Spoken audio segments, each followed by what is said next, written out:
Hi there, this is Alvin, and welcome to the Kickstart Commerce podcast, where we share search marketing and domain investing strategies to help grow your business.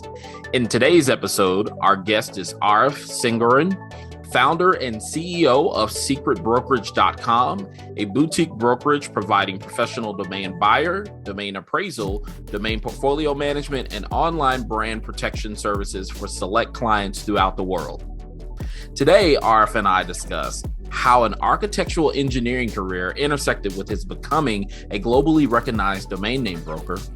Arif then shares how he honed and refined his domain brokering skills with stops along the way working for Nokta Domains, domainnamesales.com, and Uniregistry before settling in and founding Secretbrokerage.com. Arif also shares why Secret Brokerage is a unique boutique domain brokerage, including how they educate buyers to properly assess and appraise domains as assets when in the buying process. And last but not least, Arif and I discuss the potential avenues of success in 2022 that domain buyers, investors, and sellers should consider to realize lucrative gains. And so with that, Arif, welcome and thank you for making time to join us today. Hello, Alvin. Thanks for having me on your show. Really appreciate it.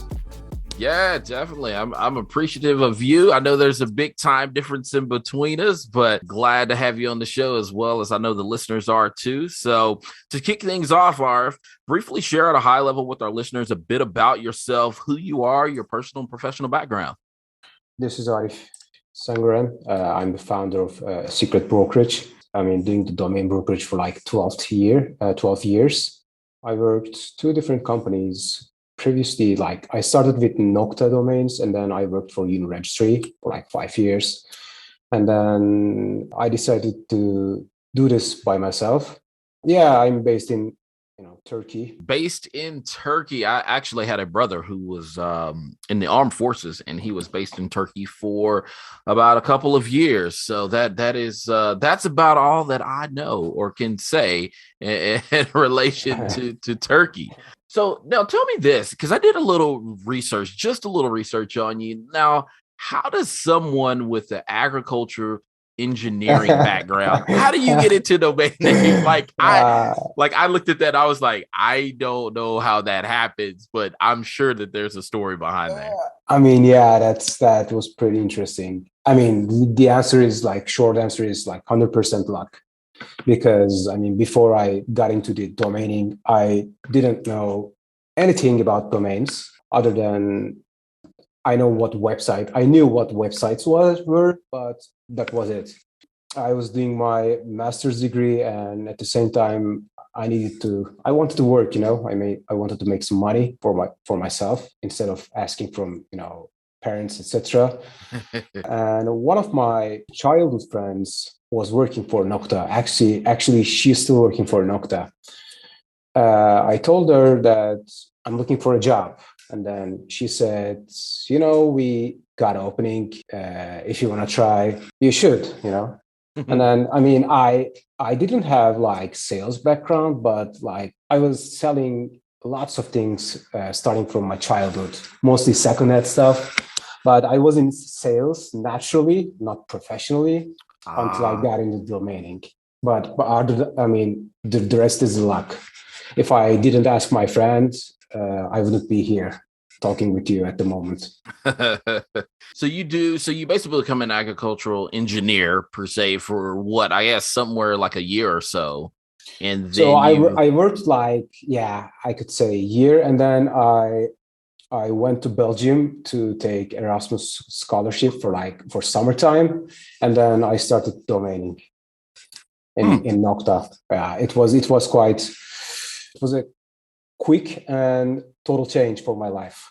So before you got to Nokta, then, in terms of what aspirations did you have growing up? If you were to go to a first grade classroom and you ask some kids, hey, what do you want to be when you grow up? Obviously in the States or the US, you're likely going to hear things like, hey, I want to go be a teacher. I want to be an astronaut. I want to be, an entertainer, a professional athlete. Did you have any sort of early aspirations that you thought, hey, this is the way that my life is going to go? I was heavily wanted to be a veterinarian. Uh-uh. Yeah, because like most of people, I love animals. I love taking care of them. But my it's SAT, but here is something different we call. But my SAT result wasn't enough to study veterinarian school. Gotcha. I didn't want to study another year for the university, so I took my chance to go to agriculture. Actually, Huh. I wasn't I didn't want to study at first, but then when I got in, I was like, okay, this is kind of cool as well. I'm going to give it a chance, and I gave my 6 years, but it didn't work. I don't know what can I say. It didn't work. I love my life. I love what I do at the moment. So he's like, hey, what can I say? It didn't work. I'm just fortunate for my friend. yeah. Basically. That is awesome. So then you go to Nokta. So for those that are not familiar with Nokta, so it's Nokta domains.com. So you go to Nokta, and then I guess like walk us through, you get hired, and I'm assuming you're probably doing, so you're learning the basics about domain names and what's probably premium, non-premium, like kind of walk us through your educational process while at Nokta. Yeah, like as I said, I didn't know anything about domains when I started in Nokta. And then after I started, I took like, I guess, 3 months of education. I didn't do any sale. I didn't even reply any inquiries at that time. Wow. I was just, reading the journal, domaining, lots of blogs, like looking similar sales. I mean, sales that happened that day, that week, like in historically. I was reading my colleagues' emails. I was like observing how they negotiate, how they value the domain names. Like it took me like 3 months. At the same time, like my colleagues was giving me like one by one education in the office. Like what is a domain name? What is an extension? What are the extensions? Why com.com is the king, etc. So yeah, it took me 3 months to make my first sale. Oh wow! And then It what was was that? it What was was it, that feeling like? Or what was that it's process? like, I mean, the feeling was stunning, I could say. When I did my first sale, I was listening one of your podcasts with Broker Hernandez, my ex-colleague. You asked her what was her first sale. At the same time, I thought about what was my first sale, and I can't remember it. I remember the price, but I can't remember the domain name. He's like, I'm just glad that I had the first sale, and then like so once you had that first sale, like that kind of laid the foundation then for you to begin to build upon. That gives you like I started to trust myself. Like I was like, yeah, I'm doing this. I can do this. I just sold the domain name. I can sell more. I can sell for higher prices. Now I can negotiate. I can speak with the buyers. So that gave me the booster, confidence wise, and then I moved on quickly. Now, one of the things that intrigues me, most of the time I hear people who get into to the domain industry, and most of it is that they are investing in domains, so that they are buying and selling domains on their own personal grounds. Now, it strikes me as a bit different for you, because you aren't necessarily a domain investor. At least that's not how I kind of read the story, or I guess you'd say anticipate your story. But what I kind of at least can glean so far is that really you came into the industry really as a broker, as someone that was the go-between or the liaison of connecting the buyers and sellers together to basically transact with one another around the common thing of domain names. I didn't know anything. I learned lots of things at Nokta. They, taught me a lot. And at the same time, we weren't allowed to buy domains for ourselves while we were working there. It was, it wasn't quite ethic.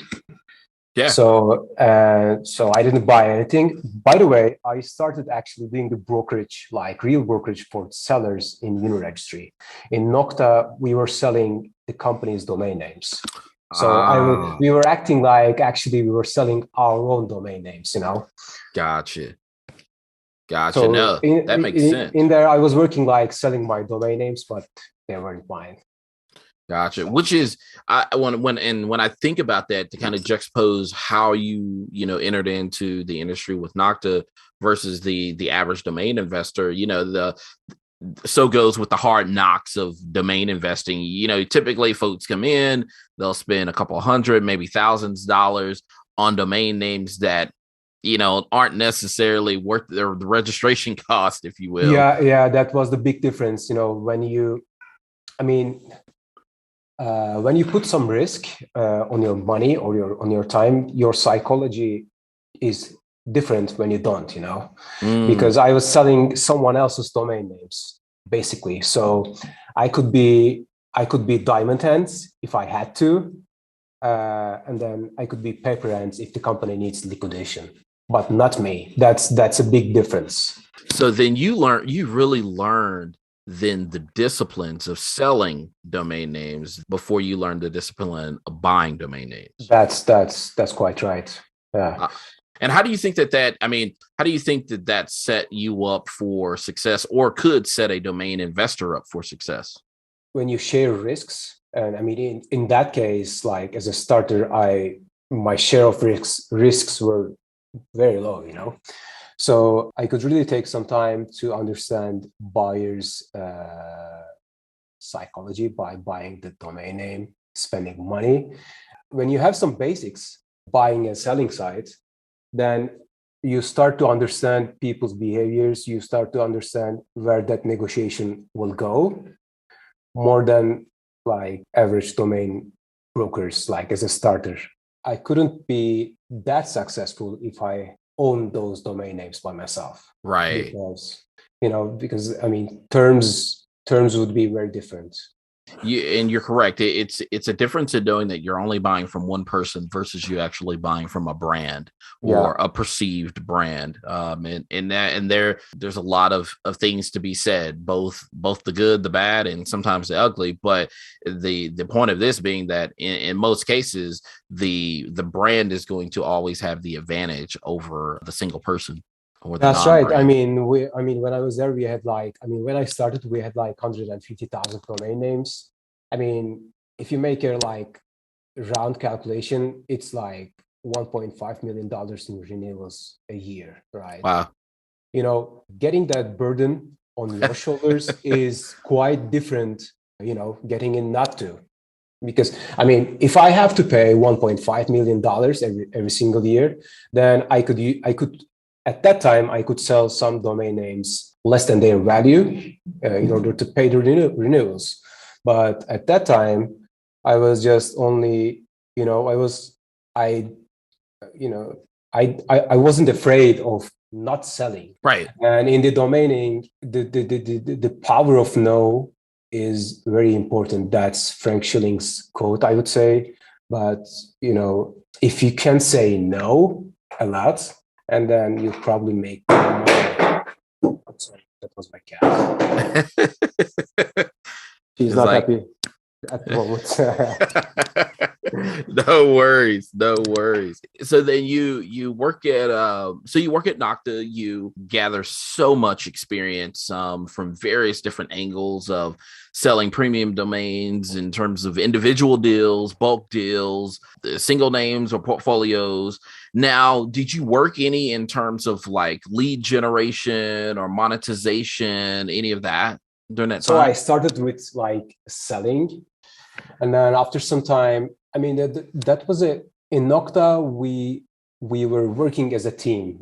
Someone was responsible from the monetization, someone was responsible from the acquisitions, and other people, responsible from selling, etc. And things were changing yearly basis, so we could understand every part of the business.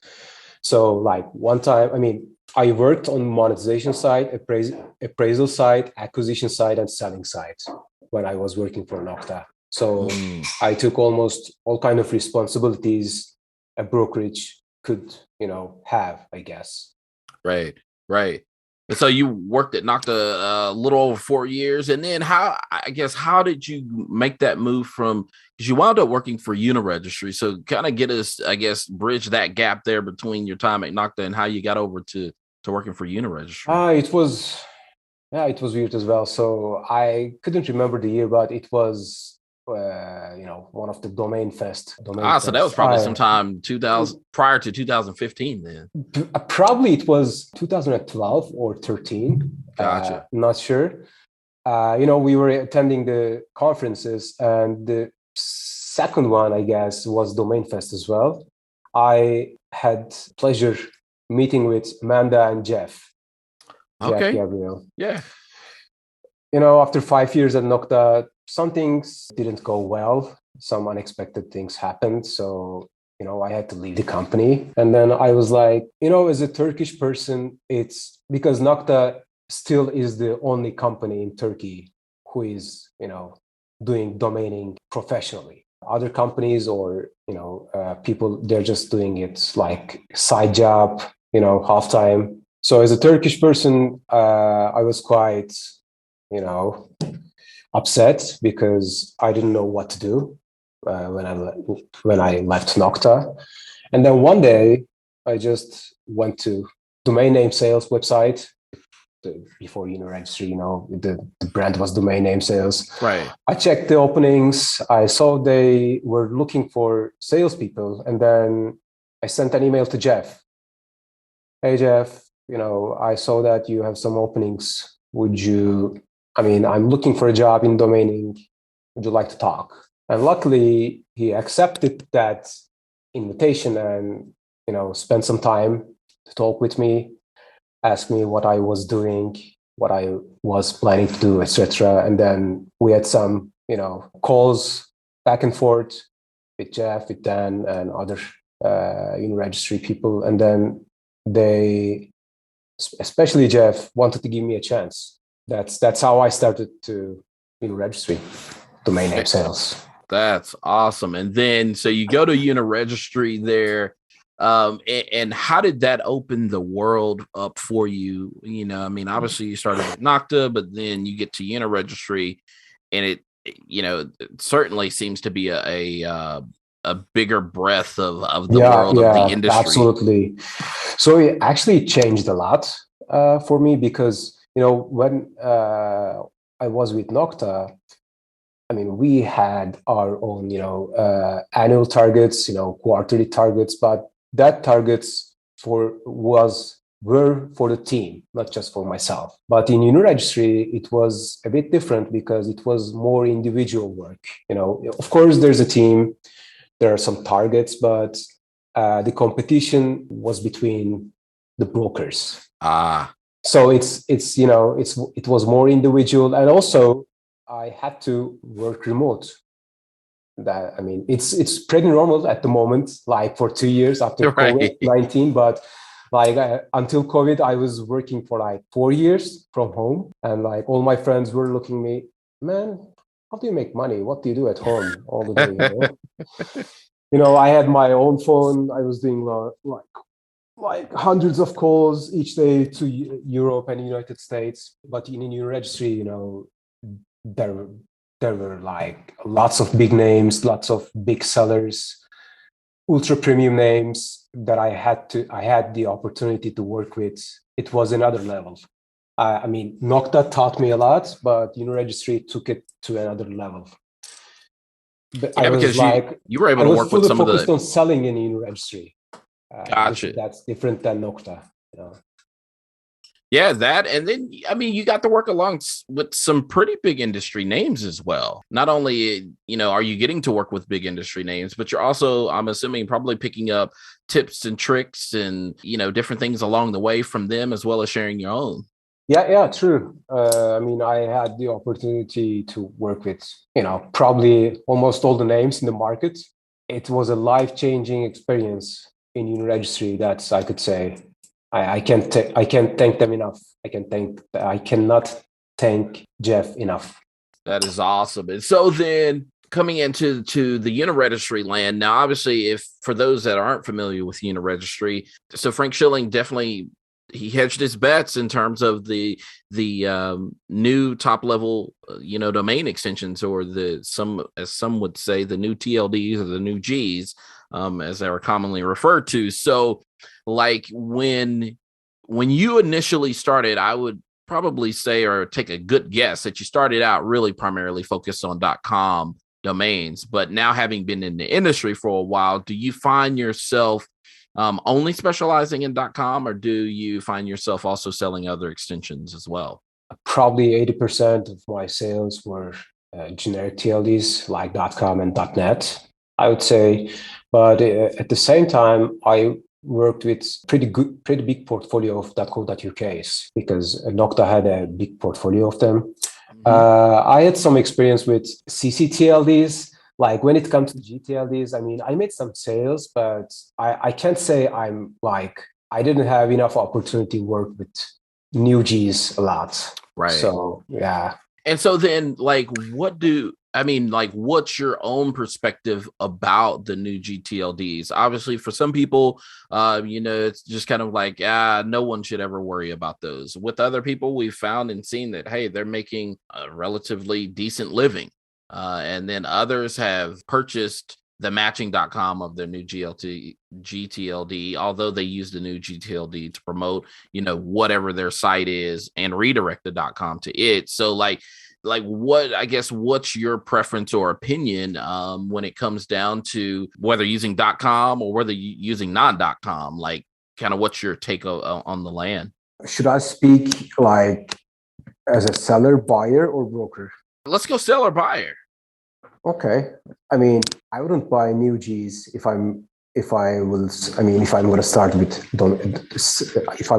domain selling. I would go with .coms. But if I have enough funds to invest to domaining, then I would give chance to new Gs as well. Gotcha. So if you have limited funds, if I had limited funds, I wouldn't buy any single new GTLD. But if I had a portion of money to invest in, I would definitely gave them a chance. Gotcha. And then what would be your take, coming from the broker, which is typically the glasses or the set of lenses that you often wear? When it comes to brokerage, I mean, it really depends on the buyer, their budget, their way to look at domains, but it's mostly lots of buyers. I mean, almost all the buyers want to buy .com. That's that. But sometimes they don't have budgets. They don't have the education, and it's always like they started, even if they started with new Gs or other extensions than .com. In the end, if they are successful, they would buy .com. That's like probably domaining 101, I would say. Gotcha. Yeah, because when from my own personal standpoint, when I think about it, I'm like, I don't know that I would buy anything non.com, only on the account of, if I did, it would likely be because I'm going to develop some sort of project. But even then, with whatever I'm going to launch on, let's say it is non.com, then likely is the case, I'm going to try to buy up the variations of it, if there are variations, and typically own, if I can, the matching.com, or ensure that whoever owns it is not a direct competitor. I get that. Would be my take.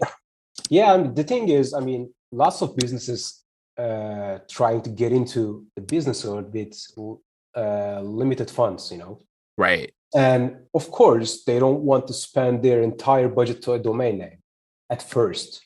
But once their project kicks off, and if it's successful, they will pay for .com. But they don't want to take the big risk in the beginning, because they also need money, for softwares, hardwares, etc. So for them at the start, the domain is not coming at the first place. But once they succeed, secretly, they know that they're going to buy the .com in the end.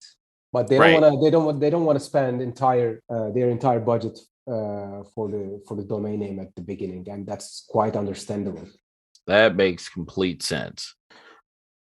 On And the so, other side, if you're, let's say if you are living in Germany, you're gonna do like, I don't know, you're gonna sell like bagels only for like Germany, and in that case, you don't have to buy the .com, because in Germany or other countries, .com is not the first choice. They like to use their own ccTLDs like .de, .co.uk, but sometimes it's budget-wise problem or question, and sometimes it's like business-wise question if you have to buy the .com. But for investment-wise, of course, .com is the best. I mean, no words on that. so then in terms of that example though of Germany, like, okay, well, what, in your opinion, like what was the difference at how they were able to get or how the .de? .de, Yeah, how .de, how that extension was able to gain, so much visibility, so much exposure over the .com. Like, what is, like, was there something that was done differently than most, or was it just the nature of paying homage to your own ccTLD? I mean, it's probably habits. I would say like most of website owners started with .de, like in the beginning of the internet era, and then habits took the place. They like .de more than .com.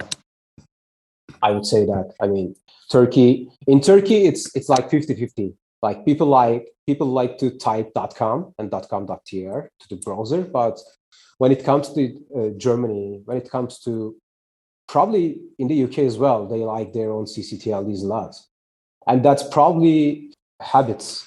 That's my explanation. They Wow. started with .co.uk or .de, and then they liked what they saw, and they continue. They keep doing that. Now let me ask you this then, Arif. So if in terms of living in Turkey, how has that helped you or hindered you as a domain broker, or has it? Actually, it didn't help. to be straight, Right. Being it's like being a Turkish person is not easy in domaining and lots of international businesses. I would say you have to prove yourself really hard to be accepted in any industry. Because and why do you believe that to be the case? there's prejudgment for Turkish, right? People. I Gotcha. understand that. I don't want to discuss what's behind that, but I understand that prejudgment. I had to work so damn hard to break that prejudgment. Wow. I'm still working on it. And so in your personal journey in storage, like how, in what ways have you, or how have you overcome the judgment, or in some cases, I mean, I tend to call it what it is. For some people, it's racism, of just the exclusion or not wanting to include, someone of another ethnicity or nationality or background. And so, like, for you, like, in what ways have you overcome that, to be successful and truly make a name for yourself? And not only that, your brokerage. First of all, I mean, I said that, I'm going to say it again. I can thank enough to Nokta and, Uniregistry and Jeff, because these are the like main reasons I overcame that, problem. Because when I was in Nokta, I like attended like Domain Fest, other conferences in Las Vegas, etc. I had the chance to meet lots of people in the industry. And then, in Uniregistry, these guys are, like one of the most successful people in the world. So I had to opportunity to work with them, show them what I'm capable of. So these helped me a lot.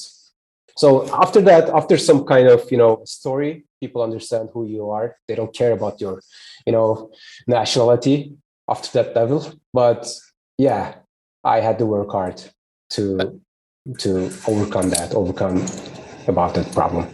Then in terms of overcoming, now I'm assuming then likely is the case, you are opening doors for other folks that are within Turkey to kind of join alongside you in terms of domain brokering. Definitely. Everyone, not just people in Turkey, I mean, if I can do that, if other people can do that, everyone can do that. It's Right. It's not like, it's not like physics, or it's not like atomic bomb. There's a saying that here, we are not inventing something. We are just applying what successful people did before. That's all I can say. Yeah, that's right. Everyone can do that. I 100% agree with you. Like you said, you're not reinventing the wheel. You're just taking kind of what trial and error moments is what I deem them of. Someone went out and they tried this, they weren't successful. They tried that, they weren't successful. They tried this, they were successful. Okay, now let's kind of take a step back. Of course, that doesn't mean you're going to be successful as they were or they are, but I mean, right. Yeah, you can. There are no reasons correct for you. I agree. Yeah, it doesn't mean it doesn't necessarily guarantee success, but then at the same time, I've seen cases to where people have tried something that someone else did that was successful, and they were way more successful than a person in which they got it from. It's actually like reapplying your style, what successful people are doing, Right. So you can when you read what Rick Schwartz did, what Frank Schilling did, what Mike Mann did, what other people like Andrew Rosner, Jeff Gabriel, etc., you just read about them. And I had the opportunity to work with them. So that gave me a lot. But on the other side, if you can just saw what they did, how they did, and how they think, and then you can at least there's a big chance that you're going to be successful. Yep. You just need to read, research, and then repeat, and then just do it. Yeah. How much time do you spend reading, researching, digging when it comes to domain names? Every day. When I wake up, I take my cup of coffee and open domaining.com and read what's happening, what's going on, what sales happened, what UDRP resulted, how it resulted. I'm just doing it every single day other than Sunday, I guess. I don't know. It's like, I don't know, a few hours a day. Wow. I do this in the morning. I do this in the afternoon and in the evening. So it's not just saying, hey, I'm going to go find a domain. I'm going to go send 1 to 2 emails to some people in hopes that they'll buy it. And no, that's not what I do. No, not even close. I research a lot. I research a lot. I talk to people a lot to see what's going on, what's hot, what's not.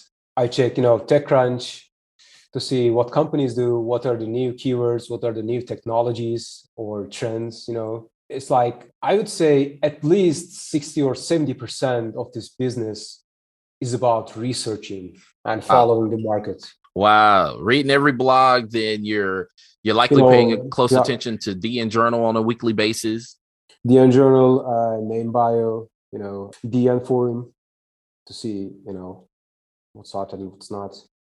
Like, I don't know, what else? Elliot Silver's blog, Andrew Alleman's blog, Rick Schwartz when he, decided to write something, media options. I'm checking Twitter like, I don't know, every 5 minutes or something, like everyone else. So it's you need to do it. I mean, that's my secret sauce.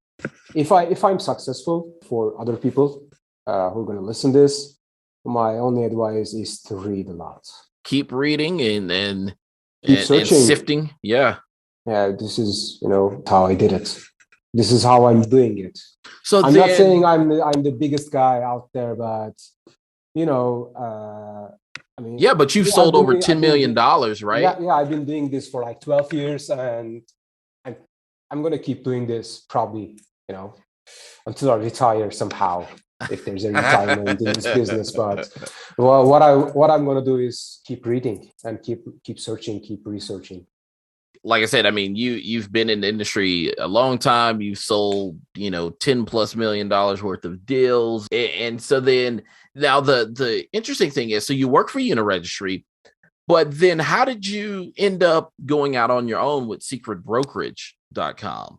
Well, like after 4 years, like in 2019, we decided to part ways with Uniregistry for the reasons I can't explain, unfortunately. It was that moment again, like what I'm gonna do, because I was a domain broker for like 8 or 9 years or whatever, 10 years.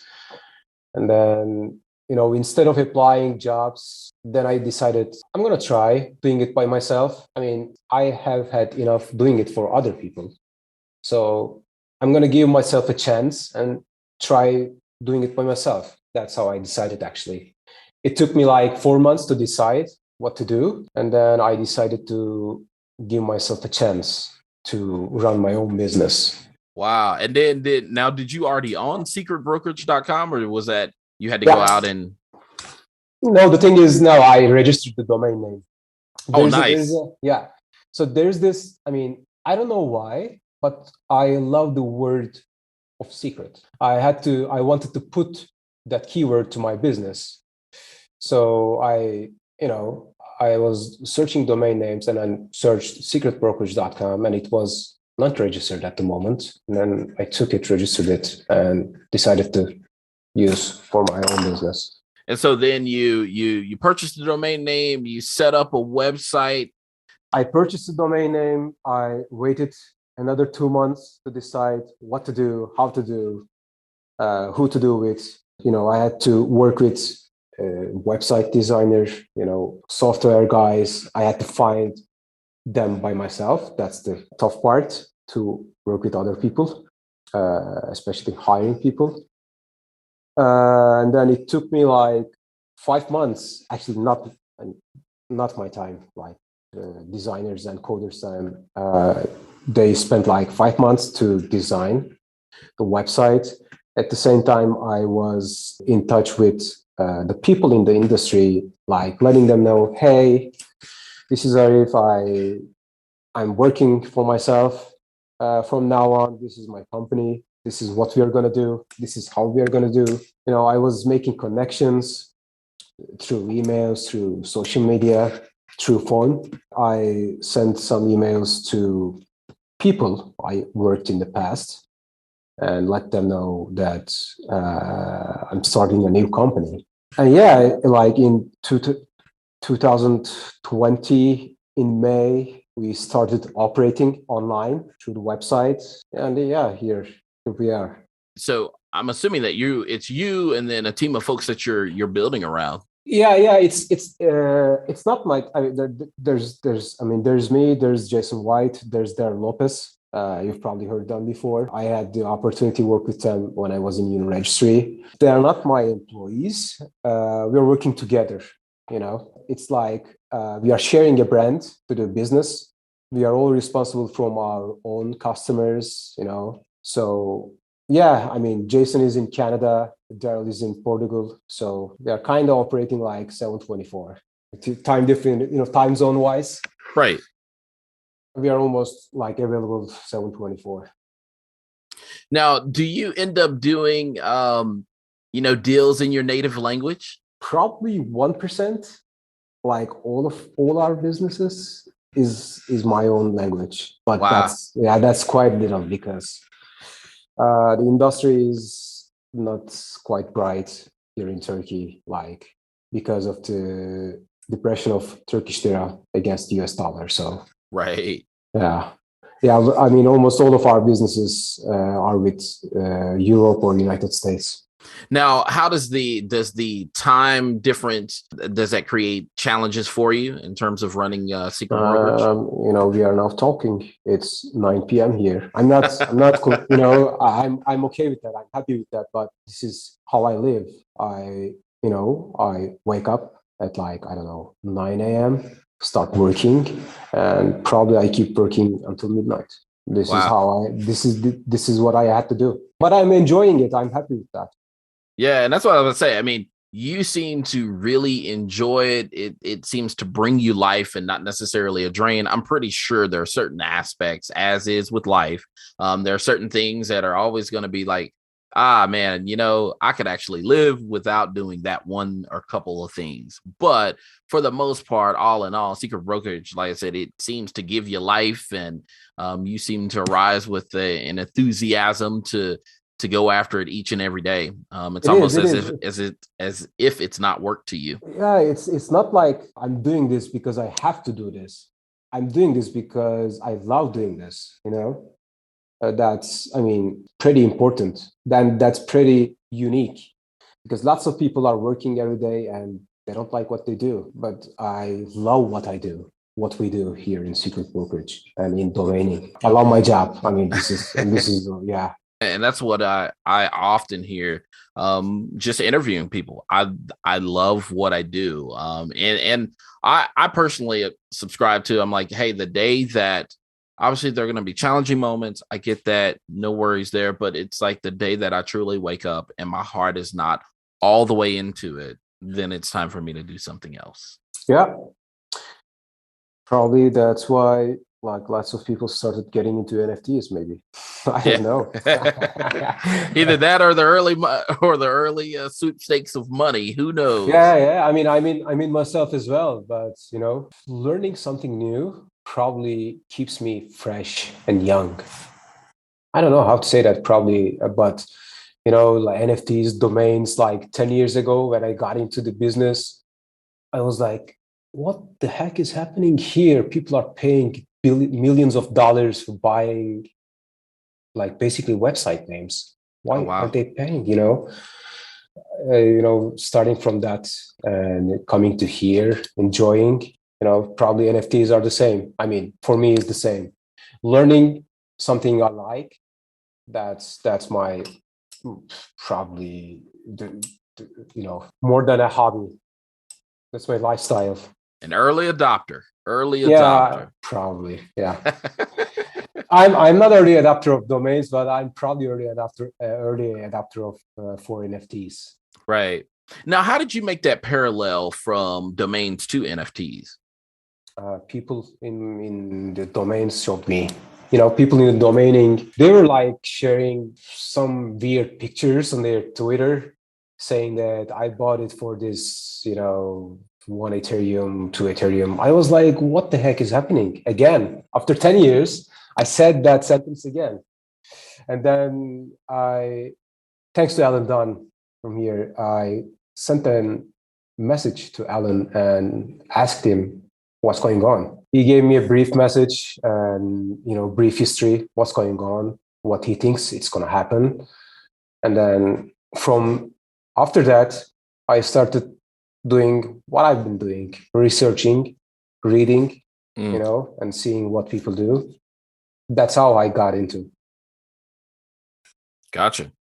Now that makes sense. I've not gotten in. And don't necessarily plan on it. Like I said, for me, it tends to move often quite fast, but I've got my head and eyes in other directions. But yeah, I understand. I certainly have seen the threads, have seen and actually heard privately from some folks of how they got into it, what they're doing, and how they're making the best of this given moment in space and time. So that's always good, to hear.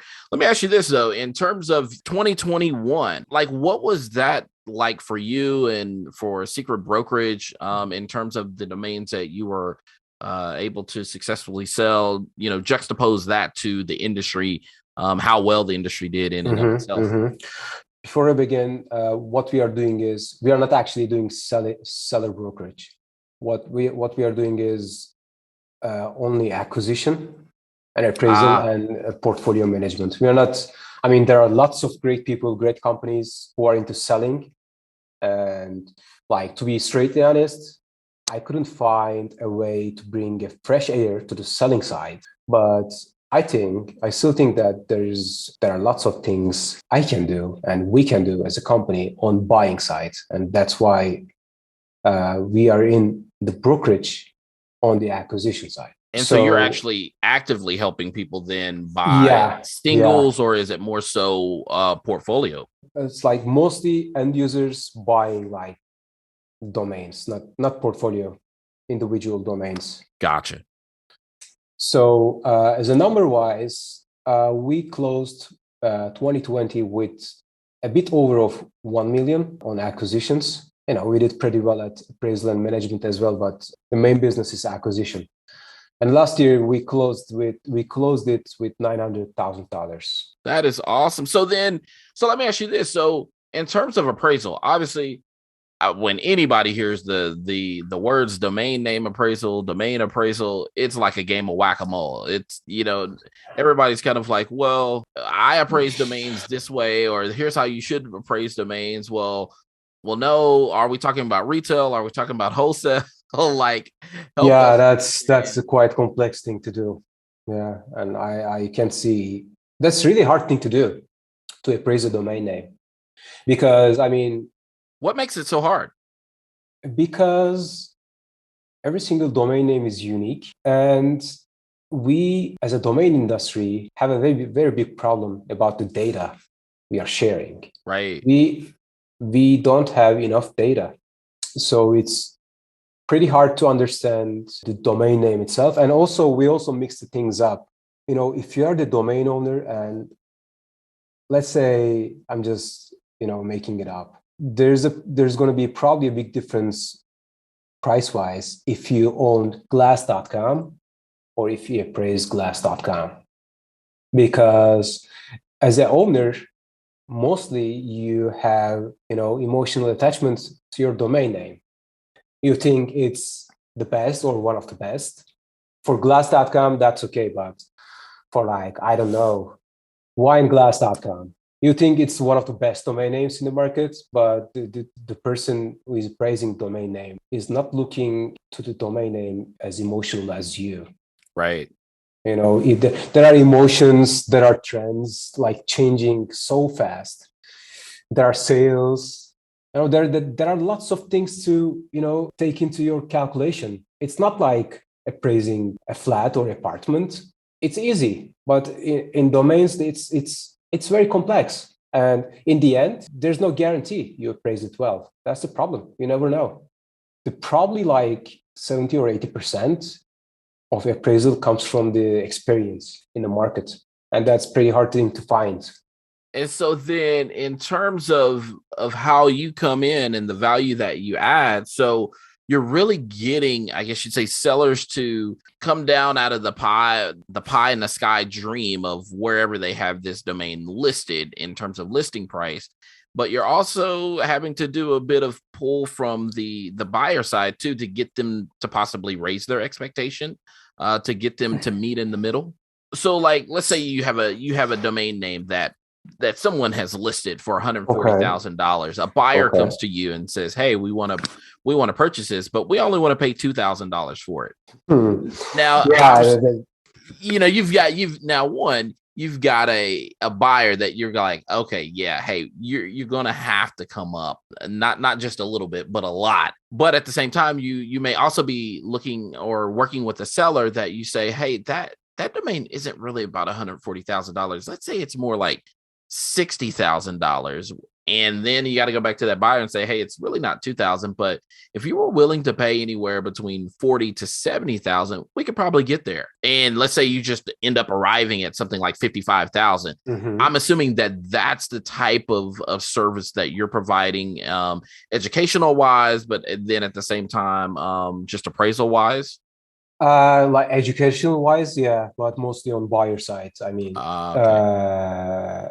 Of course, in the nature of negotiation, you need to educate the seller as well. But in most cases, we are representing the buyers. We mostly educate the buyer. There are this type of deals as well. Let's say, the buyer wants the domain and gives us like 50K budget, but the domain name is listed for 10K, or vice versa. So we need to tell the buyer the true value of the domain name, we think, and then say, hey, we think this domain is worth this much. So the listed price, the price the sellers want is overpriced. So we need to negotiate. Or they're just out of their mind. Let's look another one. Sometimes it happens, they're like, some people ask like, I don't know, $500,000 for a domain that is worth less than $5,000. In that case, there is no, reason to go for that domain name. It's just waste of time. You cannot educate that seller. I cannot. I don't have time to do that.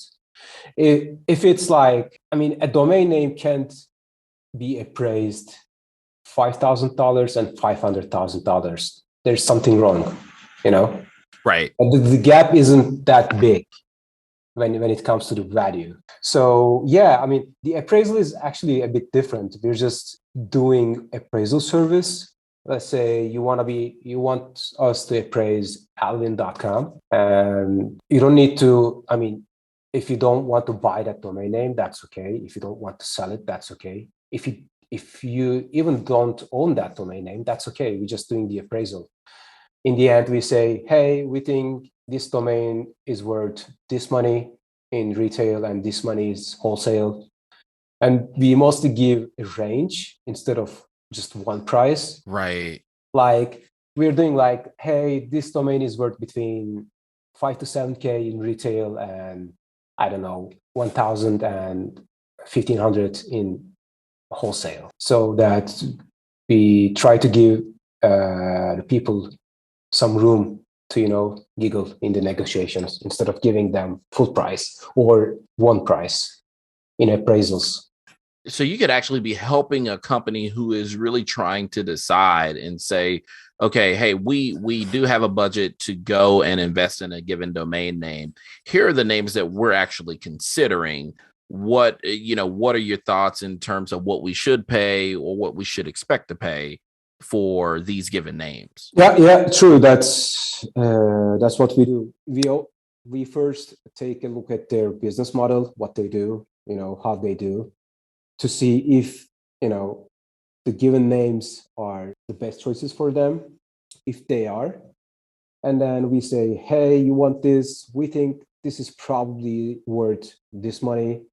This one is probably worth this. If they are okay with that range, and then we start, getting in touch with the owners, see what they want, and see if we can make a deal. That's awesome. And then in terms of like domain acquisition services, like I'm assuming that it's probably going to be a percentage of the deal, or is there certain pricing that applies or goes along with this? We actually really recently changed that. We were working like flat 10% fee of the final price, but now we change it to 5% flat fee plus 15% of the discount we took. So like in a simple way, we make more money once we get more discount from the seller.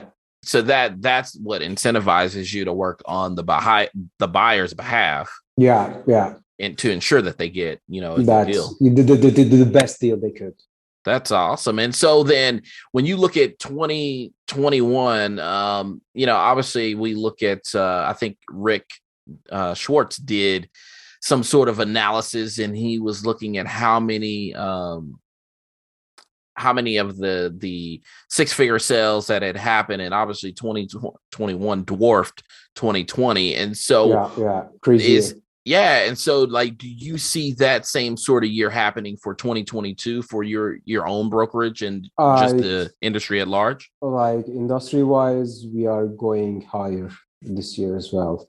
Because this COVID situation changed things permanently, and it keeps changing the behaviors of the users. Even in my country, I was like doing grocery like 3 times a week.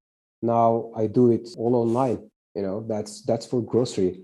Like people spend like tremendous time online for doing everything like shopping, reading, playing games, and every online identity needs a domain name, whether it's a .com or whether it's a .it or I don't know, .co.uk. Companies, business owners need domain names, and there are quite a handful good domain names out there left.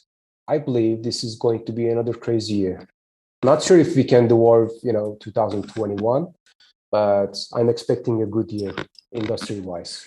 Yeah, and that is truly the hope. Obviously, it's kind of a watershed moment. COVID was, and still continues to be for the industry at large. And not only to add to that, because this is also now looking backwards a little bit. Over the last couple of years, now we're looking at there's a higher number of people that are leaving their job. Are not returning to their job. And in some cases, they're moving on to, a better paying job or completely different industry altogether. But there are a lot of people that are deciding to go out on their own, which also impacts our industry. For people who are going out on their own and they have the funds to invest in a domain name right now, or they've been out on their own and they want to actually upgrade their name to a recognizable, brandable domain. Yeah, Alvin, there are lots of money on the table, like, from crypto, from NFTs, whatever you call. There are lots of people on the table, money on the table. There are lots of new businesses coming alive, and we're going to see some crazy sales this year. That's awesome. Now, what would you say to someone who's listening to this and they say, okay, Arif, you have your own successful brokerage, you've been in the industry for 12 plus years now, so what would you say to someone who is contemplating or thinking about going out on their own, whether that's getting into domain brokerage or investing in domain names? Like, what would your advice be to them about this given moment as it pertains to 2022 and where we're at as an industry? Well, I would say don't give up easily. Give yourself a few chances, not just one chance. And if you study enough, if you invest yourself enough, I'm sure you're going to do it. That's no brainer. Invest yourself. It's going to pay off. That's all I can say. I'm not sure if it's too short or what. No, I think that's it. Like you said, you've got to invest in yourself. And for me, one of the striking things that you've said throughout our time, in this conversation is how much you read on a daily basis and how much you study, how much you dig and sift through the data, the information that's right there before you, as well as all of us. And so that's not to be underestimated, that you've got to put in the work, you got to put in the time to go study, to be able to make sense of what moves you should be making or what moves you shouldn't be making.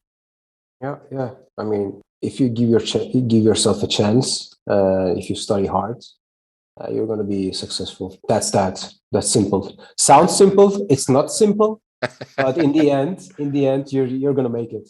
Well, last but not least, if there's somebody who says, "Hey, I want to get in contact with you," whether it's to discuss the next steps in terms of Secret Brokerage and then becoming a customer, like, how should they get in contact with you? Well, they can just, visit secretbrokerage.com or send me an email to arif@secretbrokerage.com, and I'll be there. I'll be there to respond. Well, good deal. Well, there you have it. Well, we're out of time. So, Arif, thank you again for joining us today and sharing your entrepreneurial experience. Alvin, thanks for having me again. I really appreciate it. Thanks a lot. Yep. And thank you, listeners, for tuning in to Kickstart Commerce, where we share search marketing and domain name strategies to help grow your business. Please subscribe to this podcast via iTunes, Google Play, Stitcher, Spotify, or Podbean. Last but not least, please visit kickstartcommerce.com to subscribe to the newsletter sharing tips and tricks about the disciplines of digital strategy. Thanks. And that's all for now.